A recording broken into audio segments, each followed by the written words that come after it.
പ്രിയപ്പെട്ടവരെയും നമസ്കാരം. അഗ്രവിഷനിലേക്ക് എല്ലാവർക്കും സ്വാഗതം. കഴിഞ്ഞ ദിവസം ഞാൻ മുല്ലയെക്കുറിച്ച് വിശദമായിട്ട് ഒരു വീഡിയോ ഇട്ടിട്ടുണ്ടായിരുന്നു. നിങ്ങളെ പലരും കണ്ടു കാണുമെന്ന് വിചാരിക്കുന്നു. ഇന്ന് ഞാൻ പറയുന്നത് പിച്ചിയുടെ പരിചരണത്തെക്കുറിച്ചാണ്. പിച്ചി എന്ന് പറയുമ്പോൾ നിങ്ങൾക്കെല്ലാം അറിയാം, നല്ലൊരു സുഗന്ധമുള്ള ഒരു പൂവാണ് പിച്ചിപ്പൂവ്. പിച്ചിപ്പൂവ് 1-2 വെറൈറ്റി ഉണ്ട്. അപ്പോൾ പിച്ചിക്കും ഈ മുല്ലയുടെ അതേ പരിചരണമാണ് ആവശ്യമുള്ളത്. ജാസ്മിനം ഗ്രാൻഡിഫ്ലോറ എന്നറിയപ്പെടുന്ന പിച്ചിയിൽ നിന്നാണ് സുഗന്ധ വസ്തുക്കളായ സോപ്പുകൾ, അതുപോലെ ജാസ്മിൻ ഓയിൽ ഇവയൊക്കെ ഉണ്ടാക്കപ്പെടുന്നത്. വിപണന സാധ്യത ഉള്ളതിനാൽ ഇത് നല്ല രീതിയിലാണ് കൃഷി ചെയ്ത് വരുന്നത്. അതുപോലെ തന്നെ നമ്മുടെ പല വിധത്തിലുള്ള പെർഫ്യൂമുകളിലെ ഇതിൻ്റെ തൈലമാണ് ഉപയോഗിക്കുന്നത്.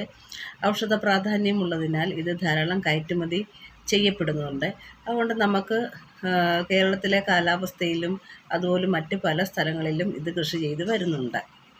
നമ്മുടെ ആചാര